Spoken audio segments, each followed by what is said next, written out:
Waswa Emma YouTube channel Trust Media Uganda subscribe nga tugoberere twegateko osolo kubanga ensonga ozikwasaganyiza dala nyonyini dala nga bochulira. Munange Vivo Organic ekola kwa sponsoring ensonga zino ere kutusako obujjanjabi. Omukulu amayikidwa nga Kati MC Cuts mwaba mugumita Edwin Katamba avuddeyo nageza kubanga nnyonnyola kubutya buyali alowooza nti ye w'amaanyi wa kabi tasobola kufuna bulwadde bwa siriimu. Okusinziira ku message y'ensomyo eno batugamba nti omusanyusa Cuts amanyikiddwa nga MC Cuts agambye nti muli teyakikkiriza nti asobola okulwala mukenenya, era agambye nti yalinga amanyi nti waddaala lya waggulu nnyo ku balwala obulwadde buno. Yategeezezza nti oluvannyuma bwe yakikkiriza ne bamujjanjaba embeera yadda mu nteeko, akozesa eddagala lye bulungi nti era ddaaki yategeera nti okulwala mukenenya si kalabba ng'abasinga balowooza. Omukulu MC Cuts bw'atyo bw'asobodde okuba ng'avaayo n'alambulula ensonga. This is a very good message eri mwenna abatera okufuna batera okufuna challenges n'obulwadde buno bumanyikiddwa nga HIV/AIDS. MC Cuts ono is a celebrated TV presenter, MC ku mikolo egy'enjawulo. He has been on TV for the last 15 years. Nga presentinga azakolera ku TV okuva ku WBS najja ku WBS yinga tini show shemanyi najja ku NTV nakola show betanga The Exposed. Yagikola nga weekend kati ekolebwa Escondoza. Bwe yavaawo n'atandikawo show gye bayita After 5 yagitandika, then bano basigadde ba Ruhanga ne bamwegattako oluvannyuma. Omukulu no music industry abaddemu for a good time. Yaleeta omumbi amanyikiddwa nga Fiye promoters abasigadde bayitirivu nnyo nyini ddala nga bw'okiwulira. Victor Ruiz yamutuleetera n'amutwanjulira Shamike, abo nabo bagenda mu kibiina kye kimanyikiddwa nga Cuts Music. So omukulu oyo alina abaana 6 betumanyi nga asinga okubeera prominent ye Abi gwe yazaala mu mukyala amanyikiddwa nga Fiye, owekitegedde bulungi nnyo. So ye mukulu oyo MC Cuts.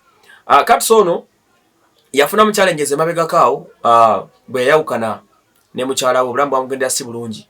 Abamu kufatira okubeera mu ndongo Cuts nga nalaba kukikkiriza nti ddala siriimu aluma bw'akyogera bw'ati abamutuufu cause the moment tetwamusanga ng'omulaba obulamu bwe tebuli bulungi ng'alina ne obulwadde bwe bayita pneumonia era nga mu mpewo ayisibwa bubi nnyo aba akolakolola n'ebisigaliddeko ng'ebyo. So omukulu ono bwe gutyo then alina we yatuukira n'alwala ennyo mujjukira ebiseera ebyo nga ggwawo, wabula Pastor Bugembe n'ageza kubanga amukumaakuma n'amuyoolayoola ndoza embeera yali emususeeko ku mukazi yali amugobye business nga kikyankalanye ebyo bitambula bulungi nga n'obulwadde bumuluma kireka ali mutuse ne ku mutwe. Omanyi siriimu bwakuluma ennyo nga tomira ddagala otuuka ne bukutuuka ku mutwe. So MC Cuts oluvannyuma lw'okukizuula after a period of consoling him n'atuula ne bamutuuza abantu ab'enjawulo ne bongera okumulaga nti ensi tekomaawo bw'ogirowooleza, ensi egenda mu maaso.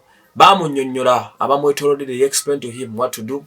Yasobola okuba nga yeepiikinga up ng'omusajja n'asobola okuba nga yeekumaakuma, era bw'atyo agenda okumaliriza nga alondeddwa okubeera ambassador omu ku basaasaanya enjiri ey'okulwanyisa ekirwadde ekya mukenenya.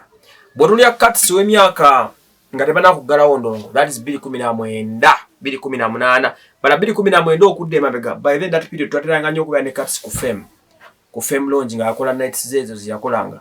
Cuts yali tali bulungi erina katono naye kati Cuts yoyo ova ku oyo naye katogera Cuts wa 2020 n'okutuuka katolema Cuts yakyuka, obulamu bw'akyuka yafuuka muntu avunaanyizibwa, yakkiriza nti alina okumira eddagala koze eddagala siriimu lino siriimu aba akuluma n'otamira ddagala akutwala. Nze nyina abantu bemanyi ba family members bange ba uncle bange bafudde HIV, n'abamu ku bazadde bange ab'enjawulo baziba mufa. So family nange nze mwamba laba naye bw'asiriimu atandika okuluma muganda wange akuluma n'akuteeka ali ku bbali, but abaagana okumira eddagala yabaluma n'abatta aba family yange. Abakkiriza nti mu butuufu siriimu balina okumira eddagala gye bali, the existing I have 2 sisters bamulina naye balaba, okitegedde bulungi nnyo, obalaba balaba tebalina buzibu bonna bonna. So life is moving on, tebalina tabu yonna yadde n'akatono. Kane Cuts kyeyakola ekyokuadmittinga nti he is HIV positive, he can live with that positivity, n'asalawo spreading enjiri ng'eri positive, n'akkiriza nti obulamu tebukomaawo.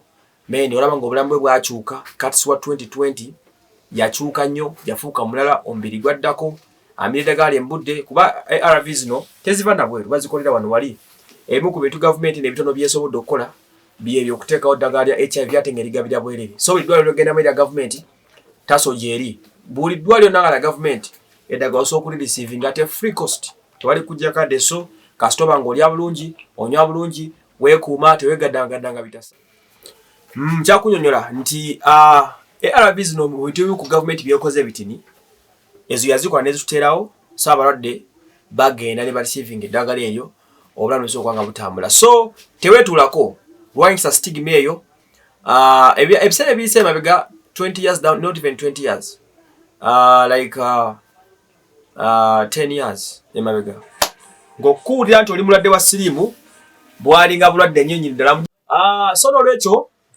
this is a very nice perspection nti bale kyabagamba nti nasomerawo kusomera eyo baliyita Matuga nali Matugao but naine mga myufu ate nga ndi mutono you know by then muganda wange abaana banyimba ngesomero ne kimanyi nti Emma aina HIV Emma obulamu mutamu you know that kind of life I know that nabera for school for almost 3 years musomero limu nenge somero amasomero nga 3 mu Matuga omugamanyi nti nyine HIV olembera zinabiranga mu ndabika yange okitegeera nze ngezanyirya munyiriza nnaku zino kama badde bulungi obulamu ne bukyuka so gundi a message muyo kati sijageza kutambuza nti okulwala siriimu si kalabba you can be an important person in this world ngoina HIV osobola okukola ebirungi n'okola ebirungi ebisembayo n'obeera waaka you have seen so many people babadde with HIV AIDS obulamu ne butambula as long as you follow the doctor's direction